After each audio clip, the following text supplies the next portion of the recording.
नमस्कार, स्वागत है आपका। आपके साथ मैं दीपेश बरगले। मध्य प्रदेश और छत्तीसगढ़ में उपचुनाव की तारीखों का बिगुल बज चुका है। कौन इस चुनावी जंग में बाजी मारेगा, किसके सिर पर ताज होगा, किसकी यहां पर दिवाली मनने वाली है और किसका इस उपचुनाव में दिवाला निकलने वाला है, इन तमाम मसलों पर हम बातचीत करेंगे।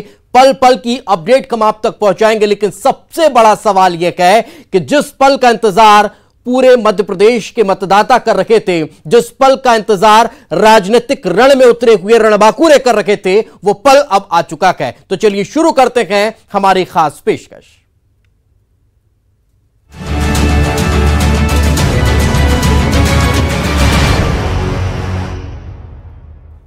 तो मध्य प्रदेश में 28 सीटों के लिए होने वाले उपचुनाव को लेकर तारीखों की घोषणा कर दी गई है। 3 नवंबर को वोट डाले जाएंगे, जबकि चुनाव परिणाम 10 नवंबर को आने वाले हैं। इसके साथ ही पहले से उपचुनाव की तैयारियों में जुटे राजनीतिक दल प्रचार को लेकर और एक्टिव हो जाएंगे। आपको यह भी बता दें कि इसी साल 10 मार्च को ज्योतिरादित्य सिंधिया के साथ कांग्रेस के 22 विधायकों ने पार्टी से इस्तीफा देकर बीजेपी का दामन थाम लिया था। इसके बाद अल्पमत में आई कमलनाथ सरकार गिर गई। कांग्रेस विधायकों के इस्तीफा देने से 22 सीटें खाली हो गई थी। इसके बाद जुलाई में बड़ा महलारा से कांग्रेस विधायक प्रद्युम्न सिंह लोधी और नेपानगर से कांग्रेस विधायक सुमित्रा देवी काजडेकर ने भी कांग्रेस का दामन छोड़ दिया और बीजेपी में शामिल हो गई। फिर मानधाता विधायक ने भी कांग्रेस छोड़ बीजेपी को ज्वाइन कर लिया। इसके अलावा 3 विधायकों का निधन हो गया था, यानी कि कुल 28 विधानसभा सीटें खाली हो गई हैं। इस उपचुनाव में कांग्रेस छोड़ बीजेपी में आए ज्योतिरादित्य सिंधिया की साख भी दांव पर लगी है, क्योंकि जिन 28 सीटों पर उपचुनाव हो रहा है उनमें 16 सीटें सिंधिया के प्रभाव वाले ग्वालियर चंबल क्षेत्र की हैं। कांग्रेस ने अब तक 24 सीटों पर प्रत्याशियों का ऐलान कर दिया है। बीजेपी के अगर नामों का जिक्र किया जाए तो अभी आधिकारिक घोषणा होना बाकी है, लेकिन लगभग वो तमाम नाम तय माने जा रहे हैं जो कांग्रेस का दामन छोड़ बीजेपी में शामिल हुए। उन सभी को उम्मीदवार बीजेपी लगभग बनाना तय कर चुकी है, लेकिन आधिकारिक तौर पर इसकी घोषणा होना अभी बाकी है।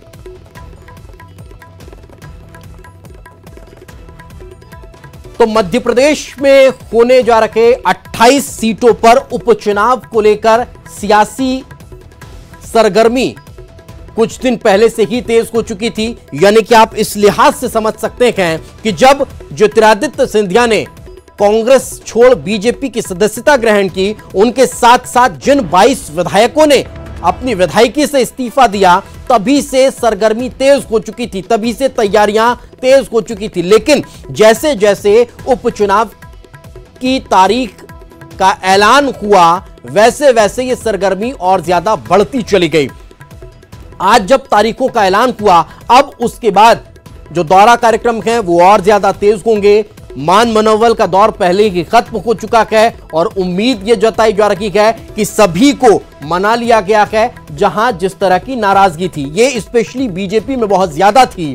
क्योंकि जब कांग्रेस से बीजेपी में विधायक पहुंचे अपनी विधायकी से इस्तीफा देकर कार्यकर्ता के तौर पर, अब उन्हें उस क्षेत्रों में चुनाव मैदान में उतारा जाना है जिन क्षेत्रों में वो बीजेपी के ही कार्यकर्ताओं को चुनाव कराकर मैदान में उतरे थे और जीत हासिल करके कांग्रेस की सरकार में पहुंचे थे। लेकिन अब यह स्थिति परिवर्तित हो चुकी है। अब वही कैंडिडेट बीजेपी के टिकट पर चुनाव लड़ने वाले हैं। तो फिर कांग्रेस भी अपनी स्ट्रेटेजी बनाती हुई नजर आ रही है। कांग्रेस की भी तैयारी इस लिहाज से है कि उन रूठों को अपने पाले में लिया जाए, उन रूठों को अपने साथ लिया जाए जो इस लिहाज से बीजेपी को मात दे सकते हैं। तो ये आज तारीखों का ऐलान हो चुका है, ये डिटेल्स हम आप तक पहुंचा रखे हैं। कुल 28 सीटों पर उपचुनाव होना है। 10 नवंबर को नतीजे आ जाएंगे। 3 नवंबर को 28 सीटों पर वोटिंग होगी और किस तरह से ये पूरा एक खाका तैयार हुआ है कि आखिर कैसे ये पूरा चुनाव संपन्न होना है, ये हर डिटेल हम आप तक पहुंचा रखे हैं। 3 नवंबर को वोटिंग होगी, इन 28 सीटों पर वोटिंग होगी और उसके बाद फिर 10 तारीख को नतीजे यहां पर घोषित किए जाएंगे। लेकिन इस बार का चुनाव इस लिहाज से भी बेहद महत्वपूर्ण है, कोरोना काल का, और इस कोरोना काल में कई नई गाइडलाइंस के तहत अब यह चुनाव कार्यक्रम संपन्न कराया जाएगा। बहुत पहले से कमर कस के चुनाव के लिए तैयार है। शिवराज सिंह चौहान जी के नेतृत्व में मध्य प्रदेश में भारतीय जनता पार्टी का एक एक कार्यकर्ता मैदान पर है जहां जहां चुनाव है, और हम ये मान रहे हैं कि जितनी सीटों पर चुनाव हो रहे हैं लगभग सारी सीटों पर ही जीत भारतीय जनता पार्टी की ही सुनिश्चित है। भारतीय जनता पार्टी वहां पर जीतेगी। भारतीय जनता पार्टी चुनाव जीतेगी, उसमें ना कोई शक है ना शुमार है। इस मध्य प्रदेश में जनता ने 15 साल तक भारतीय जनता पार्टी का शासन भी देखा और उसके बाद 15 महीने कांग्रेस का शासन भी देखा। चुनाव की तैयारियां तो महीनों से चल रही हैं, या यूँ हम कह लें कि जब से हम लोग सरकार बनाई है तब से जानते थे कि इस चुनाव का मुकाबला करना है, तो चुनाव के मुकाबले की तैयारियां हर स्तर पर चल रही थी। और संगठन जैसा हमारा काम करता है कि नीचे के स्तर पर उन्होंने एक एक जगह एक एक पोलिंग बूथ और पोलिंग बूथ के नीचे तक का काम करके रख लिया है। कांग्रेस को लोग किस आधार पर वोट देंगे? तो कांग्रेस ने जनता के साथ धोखा किया और उसी के कारण सरकार गिरी, धोखे के कारण। तो चुनाव में कांग्रेस जनता से किस आधार पर वोट मांगेगी? क्या क्यों सरकार में वो या चुनाव में क्यों लोग उनको वोट दें? 1.25 साल में सारा उनका सब कुछ देख लिया, जो विश्वासघात उन्होंने किया है वो लोगों ने देख लिया। तो वोट मांगने का नैतिक अधिकार कांग्रेस को नहीं है और इसलिए मतदाता भारतीय जनता पार्टी को वोट देगा। शिवराज जी के नेतृत्व में लोगों का विश्वास है। चुनाव की बात आज हो रही है, हम तो आज कम से कम 10 और 15 दिन पहले हमारी पूरी तैयारियां हो चुकी थी। संगठन के स्तर पे मुख्य रूप से जो है ब्लॉक के बाद हमारा मंडलम के बाद सेक्टर, बूथ और पेज प्रभारी तक की बात होती है, वो हमारी अपनी तैयारियां पूरी हो गई थी। चुनाव में हमारे बहुत सारे कैंडिडेट के नाम भी घोषित हो गए हैं, जो रह गए हैं 2-1 दिन के अंदर, उम्मीद है वो भी हो जाएंगे। तो जो पार्टी की तरफ से तैयारी होनी थी वो हमारी तैयारी लगभग पूरी हो चुकी है। भारतीय जनता पार्टी को जो करना था वो कर लिया। आज भी जगह जगह उनके नारियल फूट रहे हैं, फूटे थे अभी तक, लेकिन मध्य प्रदेश की जनता पे हमें पूरा भरोसा है। ये 28 सीटों में जो चुनाव हो रहा है उन पे पूरा भरोसा है कि ये चुनाव 100% कांग्रेस के पक्ष में जाएगा। तो मध्य प्रदेश के 28 के साथ साथ छत्तीसगढ़ की भी एक सीट पर उपचुनाव कुनाक है। मरवाही विधानसभा सीट पर उपचुनाव की घोषणा हो चुकी है। पूर्व सीएम अजीत जोगी के निधन के बाद खाली हुई मरवाही विधानसभा सीट पर 3 नवंबर को वोट डाले जाएंगे, जबकि नतीजों की घोषणा 10 नवंबर को होने वाली है। 9 अक्टूबर को नोटिफिकेशन जारी होगा। 16 अक्टूबर को नामांकन दाखिल करने की तारीख तय की गई है। 17 अक्टूबर को नामांकन की दोबारा जांच होगी। वहीं 19 अक्टूबर को नाम वापस लेने की अंतिम तारीख होगी। यानी कि मध्य प्रदेश के 28 के साथ साथ देश भर की जो 56 सीटें हैं उनमें एक मरवाही विधानसभा सीट पर भी उपचुनाव होने वाला है।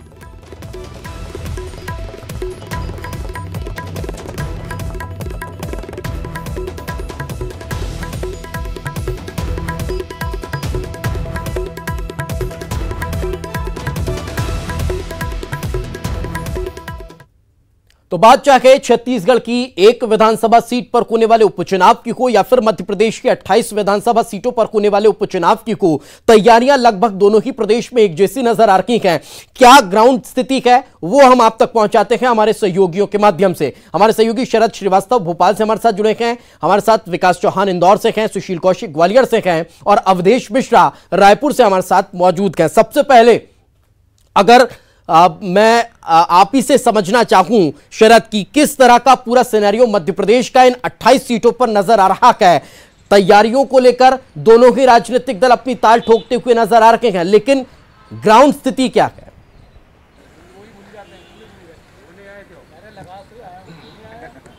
देखिए, ग्राउंड स्थिति पर की बात करें तो निश्चित तौर पर ये जो मुकाबला है वो कहीं ना कहीं करो या मरो का मुकाबला है, क्योंकि दोनों ही पार्टियों के लिए ये चुनाव जीतना उतना ही महत्वपूर्ण है जितना कि 2018 में हुआ विधानसभा का आम चुनाव था। ये सिर्फ देखिए केवल सरकार बनाने का ही चुनाव नहीं है, इसमें 3 जो बड़े नेता हैं, मध्य प्रदेश के दिग्गज नेता हैं, उनकी साख सीधे तौर पर दांव पर लगी है। एक तो खुद मुख्यमंत्री शिवराज सिंह चौहान, दूसरे कांग्रेस से बीजेपी में आए और राज्यसभा के सांसद बने ज्योतिरादित्य सिंधिया, और तीसरे पूर्व मुख्यमंत्री पीसीसी चीफ कमलनाथ। इन तीन में से किसी न किसी एक को यहाँ से मध्य प्रदेश की सत्ता से एक तरीके से बाहर होना पड़ेगा या फिर उन्हें मुंह की खानी पड़ेगी, इतना तो तय है। तो इन तीन दिग्गजों का राजनीतिक भविष्य इस उपचुनाव से कहीं ना कहीं तय होने वाला है। इससे आप अंदाज़ा लगा सकते हैं कि इस उपचुनाव की अहमियत आखिरकार है कितनी। देखिए, जहां तक बात ज़मीन पर करें तो इस बार जो मुद्दे हैं वो कहीं ना कहीं आम चुनाव में जब चुनाव हुए थे तो डेवलपमेंट से रिलेटेड या और भी जो मुद्दे थे, उनके अलावा एक मुद्दा ये भी है कि आखिरकार जो प्रत्याशी खड़ा हो रहा है विधानसभा के उपचुनाव में, या विधानसभा की जो सीट हैं 28 में से 3 सीटों को बाहर कर दें अगर, क्योंकि 3 सीटें ऐसी हैं जिन पर विधायकों का निधन हुआ और उन वजह से वो सीटें खाली हुई, तो 25 सीटों के जो उम्मीदवार होंगे वो कहीं ना कहीं जनता को बहुत सोच समझकर तय करने होंगे कि आखिरकार वो किसे वोट दे और क्यों वोट दे। क्योंकि कांग्रेस लगातार ये स्थापित करने की कोशिश कर रही है और जनता के बीच में ये बात कह रही है कि वो ये सोचे कि आखिरकार इस उपचुनाव की नौबत मध्य प्रदेश में आई क्यों है। तो एक तो ये बात है। वहीं बीजेपी जहाँ तक बात है तो वो कांग्रेस के 15 महीनों का जो शासन रहा सरकार के दौरान में, तो उसमें जो वादे पूरे नहीं कर पाए और खुद कांग्रेस के ही नेता ज्योतिरादित्य सिंधिया जब बीजेपी में आ गए तो फिर ये स्थितियां बनी है। तो लिटमस टेस्ट की तरह कहीं ना कहीं ये उपचुनाव इस बार मध्य प्रदेश का नजर आने वाला है। शरद साथ पर रखें, आगे भी आपसे चर्चा करेंगे। आपने 3 बड़े और दिग्गज नेताओं का जिक्र किया, लेकिन सबसे महत्वपूर्ण अगर बात ग्वालियर चंबल की जाती है तो फिर ज्योतिरादित्य सिंधिया का नाम सबसे पहले नजर आता है। सुशील, ग्वालियर चंबल में आखिर लहर किस तरह की नजर आ रही है? चूंकि हालांकि इस बार उस तरह का चुनावी दौरा, उस तरह की चुनावी सभाएं, इस तरह के धुआंधार प्रचार देखने को शायद मिले, लेकिन उसके बाद भी स्थितियां वहां की क्या दिखाई देती है?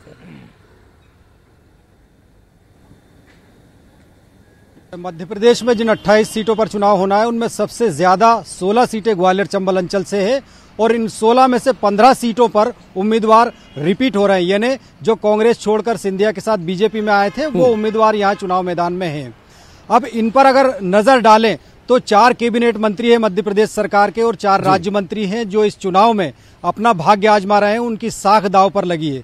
तैयारियों की बात करें तो शिवराज सिंह चौहान, ज्योतिरादित्य सिंधिया, नरेंद्र सिंह तोमर पिछले 1.5 महीने से ग्वालियर चंबल अंचल में सदस्यता अभियान, इसके अलावा मेगा लोकार्पण समारोह आयोजित कर अपनी ताकत दिखा चुके हैं। इसके अलावा 76,000 से ज्यादा कांग्रेस के कार्यकर्ताओं में को बीजेपी में शामिल कराने का दावा कर चुके हैं।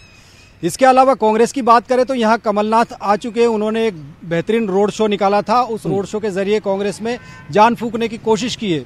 अभी मतदाता किस ओर जाएगा ये पूरी तरह से मतदाता खामोश है, लेकिन कहीं ना कहीं ये चुनाव न सिर्फ सिंधिया की साख से जुड़ा हुआ है बल्कि ये जो 15 उम्मीदवार खड़े हुए हैं इनके साख का भी सवाल है। साथ ही मध्य प्रदेश की शिवराज सरकार के लिए भी बड़ी चुनौती है। तो कहीं ना कहीं ग्वालियर चंबल अंचल इस मध्य प्रदेश की सत्ता का इस चुनाव में सबसे बड़ा केंद्र रहेगा। यही वजह है कि बीजेपी ने भी यहाँ अपना एक बड़ा उपचुनाव कार्यालय शुरू कर दिया है। थोड़े ही दिन बाद कमलनाथ यहाँ आएंगे और कांग्रेस का भी एक पीसीसी के ही पैरेलल यहाँ दफ्तर शुरू होगा। तो कहीं ना कहीं दोनों टीमों के महारथी अब ग्वालियर चंबल अंचल में घमासान के लिए तैयार है और ग्वालियर चंबल अंचल ही ये तय करेगा कि आखिरकार मध्य प्रदेश की सत्ता में कौन काबिज रहेगा। बिल्कुल, तो मध्य प्रदेश में ये होने वाले 28 सीटों के उपचुनाव कहीं ना कहीं ग्वालियर चंबल के रास्ते ही तय हो पाएंगे कि मध्य प्रदेश की सत्ता में आखिर कौन काबिज रहने वाला है। उस ग्वालियर चंबल अंचल को हम सत्ता की चाबी भी अभी कह सकते हैं, जिस लिहाज से 16 सीटें वहां की है 28 में से। इंदौर चलते हैं, मालवा भी बेहद खास इस लिहाज से हो चुका है कि ज्योतिरादित्य सिंधिया के बिल्कुल खास माने जाने वाले सावेर से अगर वहां चुनाव मैदान में हैं और उनके चुनाव मैदान में उतरने के बाद अगर कांग्रेस अपने आप को फिर और ज्यादा मजबूत करने की कोशिश कर रही है तो फिर विकास सवाल यह उठता है कि इंदौर मालवा क्षेत्र में स्थितियां क्या दिखाई देती हैं? बिल्कुल दीपेश, अगर पूरे मालवा निमाड़ की बात की जाए तो यहाँ भी जो कांटे की टक्कर कहीं ना कहीं देखने को मिल रही है। इसके साथ ही अगर सांवेर की बात कर ली जाए, चूंकि ज्योतिरादित्य सिंधिया के बेहद खास माने जाने वाले तुलसी सिलावट इस बार मैदान में है, हालांकि वो और उनके ठीक सामने है प्रेमचंद गुड्डू। और अगर जो इस प्रकार से कांग्रेस पृष्ठभूमि की अगर बात की जाए तो कांग्रेस लगातार इस बार मुद्दा बना रही है बिकाऊ और टिकाऊ का। उनका पहले से ही नारा है कि उन्हें जो नेता चाहिए वो टिकाऊ चाहिए, लेकिन उनका जो प्रत्याशी है कहीं ना कहीं उस पर ये सवाल या निशान खड़े होते हैं, क्योंकि वो पहले खुद कांग्रेस का दामन छोड़कर भाजपा में शामिल हुए थे और चुनाव से ठीक पहले भाजपा का दामन छोड़कर वो कांग्रेस में शामिल हो गए। तो आखिर कहीं ना कहीं उनका जो फॉर्मूला है वो सांवेर में तो कतई टिकने वाला नहीं है। और रही बात इस बार चुनाव की, अगर बात की जाए तो आम जनता जो जिस प्रकार से पिछले विधानसभा आम चुनाव की बात की जाए या फिर लोकसभा चुनाव की बात की जाए तो कहीं ना कहीं जो वोटर था वो साइलेंट मोड पे था, उसका जो माइंडसेट था वो पहले से तय था। और इसी का नजरिया देखने को मिला कि जिस प्रकार के से प्रिडिक्शन देखने को मिल रहे थे कि इस प्रकार की सीटें आएंगी, लेकिन जो आंकड़े आए या फिर जो सीटें आई वो बेहद चौंका देने वाली थी। तो इस प्रकार इस बार भी कुछ ऐसा ही प्रतीत होता है कि मालवा और निमाड़ के आगामी जो चुनाव परिणाम होंगे वो कहीं ना कहीं किसी ना किसी प्रकार से चौंकाने वाले साबित हो सकते हैं। जिस प्रकार से अगर इंदौर के सांवेर की बात की जाए तो यहाँ पर तुलसी सिलावट के लिए भी इतना आसान नहीं है, क्योंकि उनके पिछले चुनाव में अगर जीत की बात की जाए तो बेहद मामूली सा फर्क था, महज 2945 वोटों से वो जीते थे। वहीं सांवेर में लगभग 2500 के आसपास नोटा पर बटन दबाया गया था। तो कुल मिला के दोनों ही प्रत्याशियों के लिए इस बार जो कहीं ना कहीं कसमकस देखने को मिल रही है, दोनों ही एक तरफा की स्थितियां जो अभी तक मध्य प्रदेश में कई सीटों पर नजर आया करती थी वो इस उपचुनाव में देखने को कतई नहीं दिखाई देंगी और इस तरह की स्थितियां अभी बनती हुई दिखाई भी नहीं दे रही है। साथ में रखें, एक बार छत्तीसगढ़ का रुख कर लेते हैं, एक सीट वहां की भी है। अवधेश हमारे साथ जुड़े हुए हैं। अवधेश, मरवाही को लेकर हमेशा से यह कहा जाता था कि जोगी परिवार की परंपरागत सीट है, लेकिन अब स्थितियां क्या होंगी वहां पर? अब किस तरह से चुनावी तैयारियां वहां पर, किस तरह की कसावटें नजर आती हैं?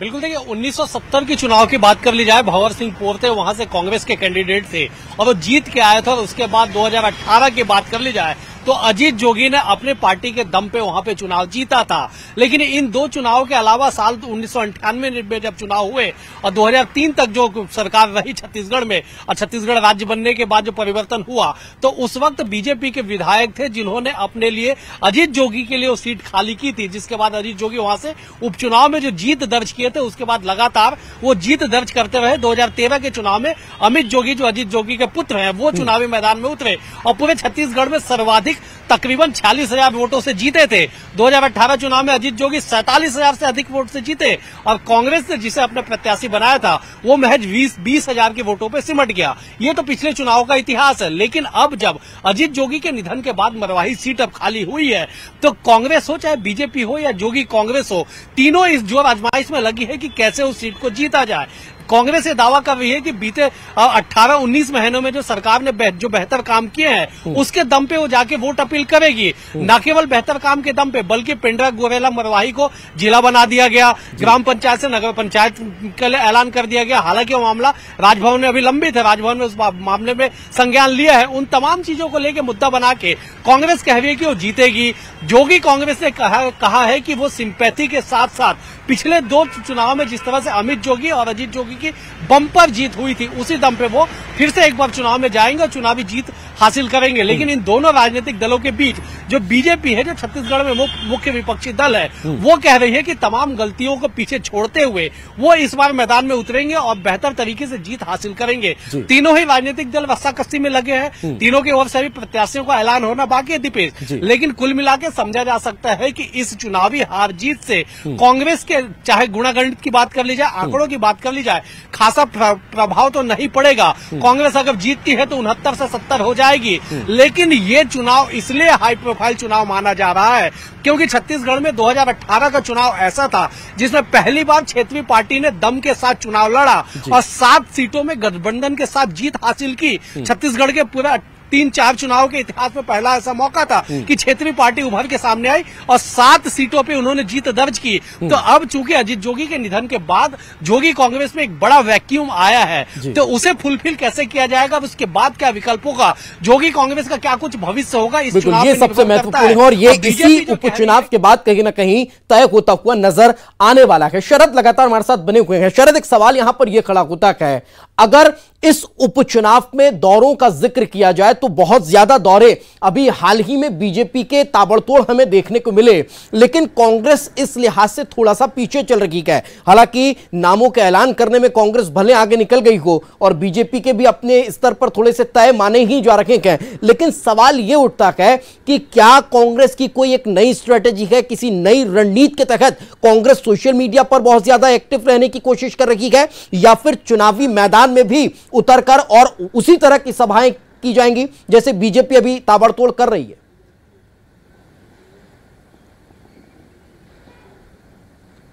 देखिए, एक बात है कि दरअसल पीसीसी चीफ कमलनाथ और पूर्व मुख्यमंत्री कमलनाथ, ये दरअसल उनके राजनीति करने का अंदाज अलग है।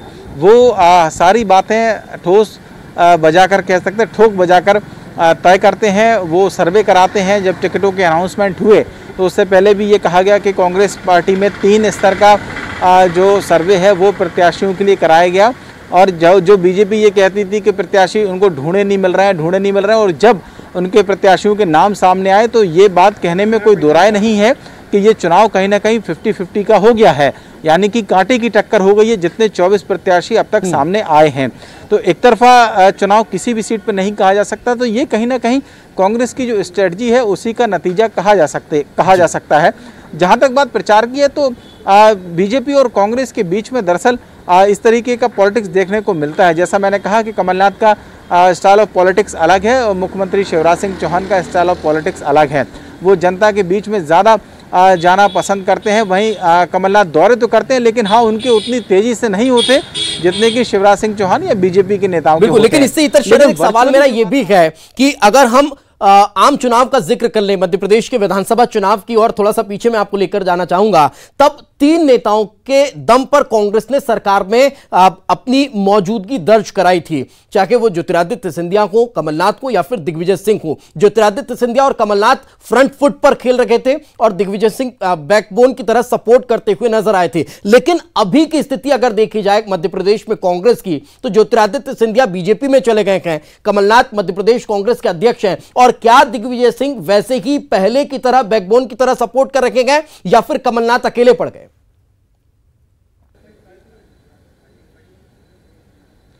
देखिए, इससे पहले जो बात अधूरी रह गई थी मैं उसको पूरा करना चाहता हूं, क्योंकि वो बात उपचुनाव के लिहाज से ज़्यादा महत्वपूर्ण है कि इस बार चुनाव में जो प्रचार की रणनीति है वो आखिरकार कितनी कारगर साबित होगी।